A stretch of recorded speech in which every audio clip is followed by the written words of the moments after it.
Turning to this morning's health check, our recent roller coaster temperatures are enough to make your head spin, but the up and down conditions can also wreak havoc on your skin, from dryness to irritation.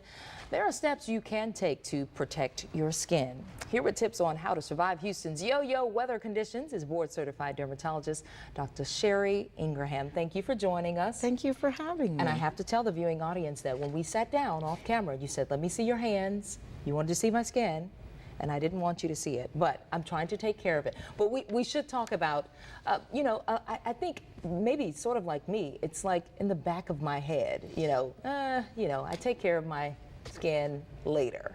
Right.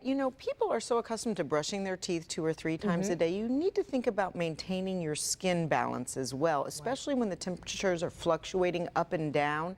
It can wreak havoc on your skin, and for some individuals who are prone to eczema or psoriasis, it can exacerbate them. But for individuals with normal skin, during these times, you can actually get a little hand eczema or a little lip peeling, and we want to try and prevent that whenever possible. So let's talk about the first thing that you should keep in mind, especially talking about these yo-yo temperatures. I tell you what are some of the first things we should keep in mind? You always want to, when the temperatures are fluctuating, avoid soap. Soap can wreak havoc on the skin because it really pulls all of those important lipids and moisturizing factors that we evolutionarily have developed to protect our skin away. Then you have the heater on and off, with further leaches the water out of the skin.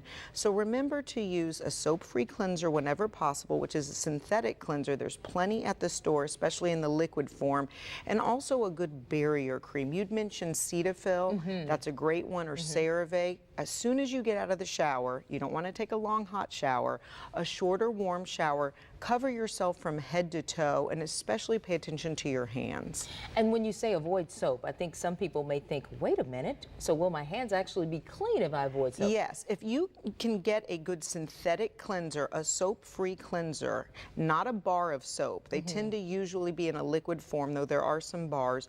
Keep those by your sinks. Also, if you're prone to washing your hands a lot during the day, getting a little antibacterial hand gel and just using it on your palms instead of lathering up with soap and water again and again and again can protect your hands but still get rid of those germs. And so with this yo-yo weather, as we've talked about, are you starting to see some types of irritations? Are you seeing patients come in with irritations? All day. Lots of men and women with eczema on their lower legs that aren't eczema prone, but in the wintertime they're not putting enough barrier protection on their skin.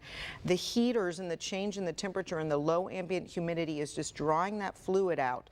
So at bedtime, put moisturizer on your legs, especially the men, and try and avoid soaping those areas. Also the lips. We're seeing a lot of lip dermatitis. Wow, yeah, lips. I hear a lot of people. I had a producer tell me that, especially during the cold time, she said, I cannot get enough of the lip balm. Absolutely, and the key is what lip balm you're using. You want to use something just plain. Vaseline is really the best, or if you can find it, Aquaphor. Both of those are just plain emollients that are clear. You can put them on day and night, go to bed with it on, and also put a humidifier on in your room. That'll maintain the moisture level in your room, even though the heater's on, drawing a lot of that moisture out. Great tips. Thank you so much. Always enjoy you when you come in. Thank you so much. Well, if you missed any of Dr. Ingraham's tips, head to our website at abc13.com. We will post a link to watch the entire segment later today.